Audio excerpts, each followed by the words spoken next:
월 5, 600. 거기에서 뭘 원하냐.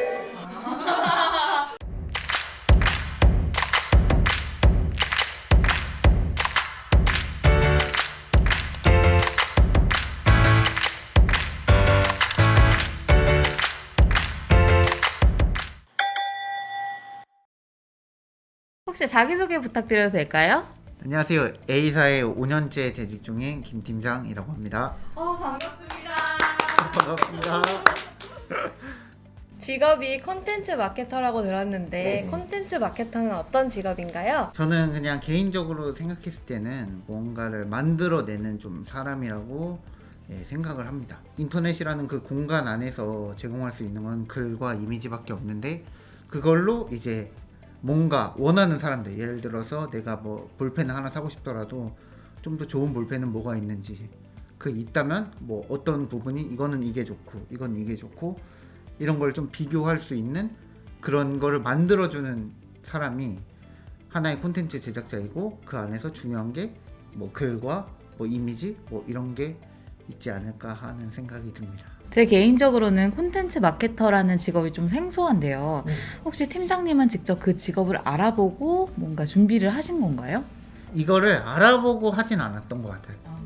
자연스럽게 이 분야에 그냥 발을 내딛게 된 것 같아요. 그냥 그때 이 회사에서 내가 지금 일하고 있는 분야에서 조금 뭔가 이런 사람을 원하고 있었고, 좀 열심히 일할 수 있는, 그래서 제가 할 수 있는 건 또 열심히 하는 것밖에 하나밖에 없거든요. 그냥 그 마음으로 그냥 뭐 어디든 해보려고 해서 했던 것 같아요. 사실 그래서 뭐 뭔가 목표를 갖고 도전을 했던 건 아닌 것 같아요. 정확하게 말하면.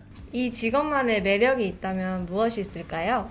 내가 원하는 정보로 다른 사람, 다른 누군가가 좀 동기부여 뭐 이런 걸 얻어서 가는 거, 그런 게 이 직업의 매력이 아닌가.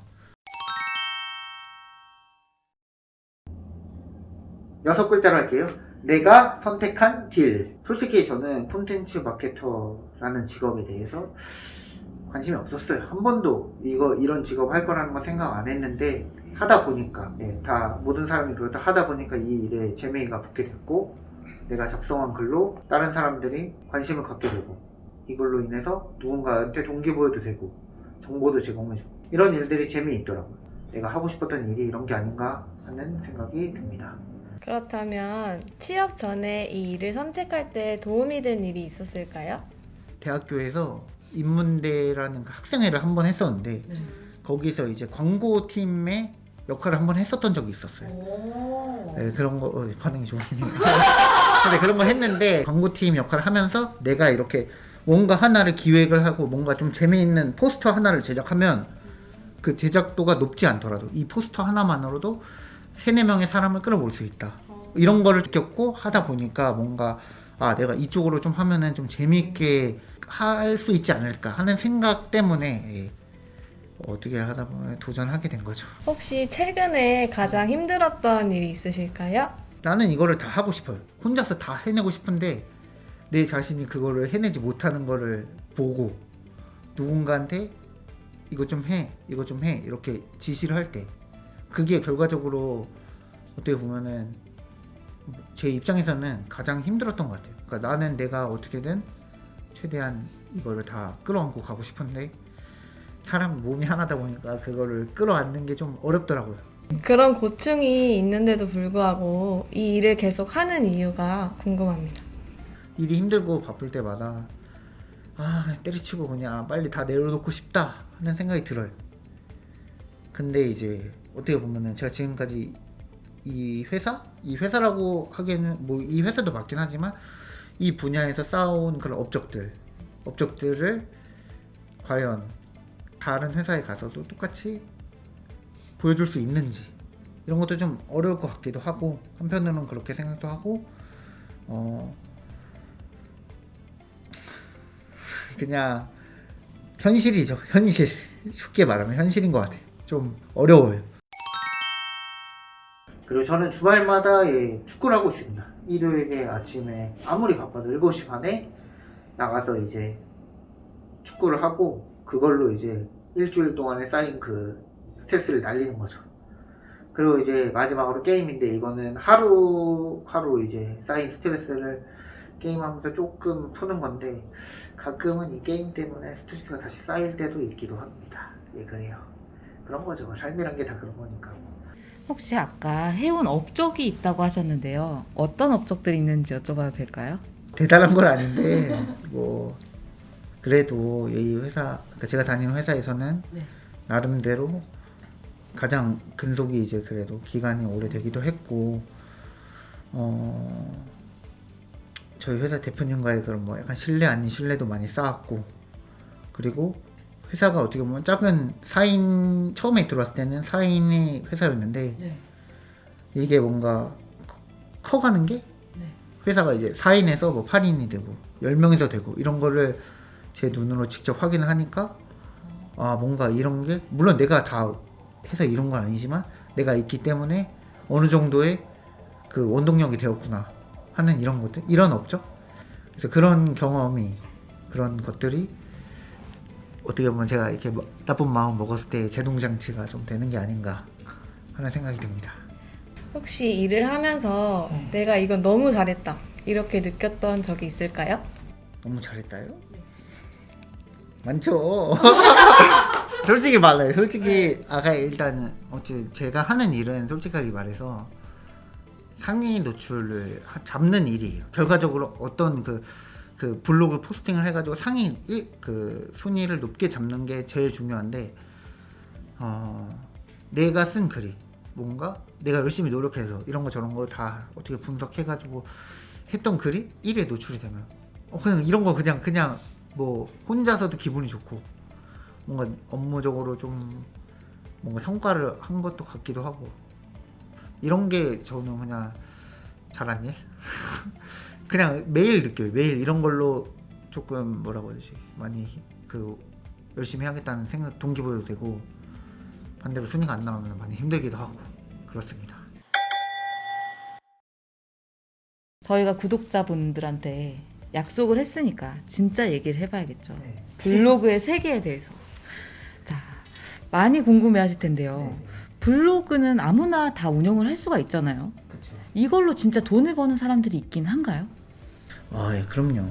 그 제가 봐왔던 사람들 중에서는 네. 많게는 월에 진짜 한 월급의 한 2배 정도?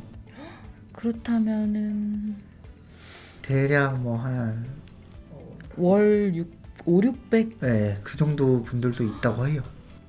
혹시 뭐 글자 수 제한이 있다 이런 얘기를 인터넷에서 본 적이 아, 있어요. 네. 있나요? 아, 글자 수 제한 있죠. 이게 상당히 그거예요. 이게 원래 뭔가 제한 없이 쓰는 글은 너무 좋고 재밌는데 글자 수가 제한이 걸리면 여기에 맞추려고 너무 힘들어요. 그게 그냥 맞추는 것 자체가 힘들고, 그 글 쓰는 거 좋아하는 사람들은 오히려 줄이려고 하는 거에 고통이 좀 받더라고요, 보니까. 아, 맛집을 띄우고 싶은 수요 맛집이나 그 관련된 키워드를 여러 번 써야 결국 메인 키워드가 올라간다 이런 말씀이신 건가요? 그렇죠. 좀 더 이제 전문적으로 얘기를 해드리면 맛집이라는 키워드는 너무 이제 그 광범위해요, 범위가. 여기에서 이제 중요한 건 지역을 선정하는 거죠. 1차적으로 내가 사는 지역이 뭐 의정부다 혹은 서울이다 하면은 뭐 의정부 맛집, 서울 맛집 이렇게 해요. 처음에 여기까지 좋아요. 근데 이걸로도 솔직히 경쟁이 엄청 심해요. 여기서 하나 더 들어가는 거죠. 의정부 맛집 어느 시, 어느 동. 예를 들면은 제가 이제 서울의 수유동에 살고 있다. 예를 들면 얘기를 하면 수유 맛집, 뭐 수유동 추천 뭐 이런 식으로 해가지고 좀 더 디테일하게 들어가는 거예요. 특정 지역까지 언급을 하면서. 그리고 여기서 조금 전에 잠깐 얘기한 건데 추천이라고 얘기를 했어요, 제가. 어떻게 보면 이것도 하나의 서브 키워드가 될 수 있어요. 그러니까 그 쉽게 말해서 하나하나가 다 키워드라고 생각하시면은 맛집, 그 안에서 맛집이라는 엄청난 큰 범주 안에 그 다음 범주인 지역을 하나 넣어요. 수유 맛집이라고. 그리고 그 다음 범주인 그 수유라는 지역 안에서의 특정 또 다른 지역을 넣고 거기에서 뭘 원하니? 거기에서 냉면을 원하니? 이러면은 수유 맛집 추천 냉면 뭐 이런 식으로 물론 이제 제목 같은 경우에는 조금 달라질 수 있어요. 수유 맛집 추천 뭐 냉면 알려주세요. 수유 맛집 수유동에 있는 냉면집 알 수 있나요? 뭐 이런 식으로 이렇게 하게 되면은 이렇게 좀 디테일하게 더 들어가야 돼요. 검색량이 많다, 적다 이렇게 표현을 하셨는데 이런 것을 확인할 수 있는 게 있나요? 네이버 광고 검색 기능이라고 해가지고 거기에 들어가서 개인적으로 아이디를 만드신 다음에 키워드 도구라는 프로그램을 이용해서 내가 원하는 키워드를 검색하면 월 검색량이 나와요. 아, 자막으로 지금 막 블로그를 개설하신 분들의 경우에는 높은 키워드를 쓸 수 없으니까 아주 낮은 것부터 검색을 해서 계속 올려야겠네요. 그쵸. 그 광고 검색 키워드에 들어가셔서 네. 검색을 해보신 다음에 방문자가 아예 뭐 없는 키워드 말고 한 200명, 300명 이 정도 되는 때부터 하나하나 써 나가다 보면 자연스럽게 그 위에 그 중요한 키워드, 그 중요 키워드를 잡게 되고 하나씩 잡게 되면 어느 순간 나도 모르게 내 글이 이제 메인 키워드라 불리는 거에 올라가게 되고. 저희 직업상점은 교육 플랫폼이고 그걸로 영상 유튜브를 만들고 있는데요. 자격 정보를 영상으로 보는 건 별로일 것이다. 이런 식으로 말씀을 하셨잖아요. 근데 저희의 미래는 어떨까요? 근데 개인적으로 이게 또 이렇게 그렇게 실수를 조금 했는데 제가 말하는 거는 그런 거예요. 그러니까 사람들이 원하는 정보라는 게 하나에만 뭐 텍스트만 원한다 이런 건 아니에요. 그러니까 때에 따라서 뭐 공부하는 방법을 원하는 분들의 경우에는 조금 이제 그 실제로 공부하는 그 수험생의 모습을 보면서 약간의 동기부여도 되고 이런 걸 좀 원할 수도 있을 것 같고, 반대로 이제 막 시험 공부를 처음 시작하는 분들 같은 경우에는 아무래도 약간 뭐 시험 관련 기본 정보를 원하니까 그럼 공부하는 모습보다는 약간 그래도 기본적인 정보들, 시험 과목은 몇 개고 난이도가 어느 정도고 뭐 합격률은 이 정도인데 이런 거를 조금 원하지 않나 하는 생각이 좀 듭니다, 개인적으로는. 그래서 어떻게 보면은 그 직업상점의 미래도 밝다 라고 일단 생각을 합니다. 감사합니다.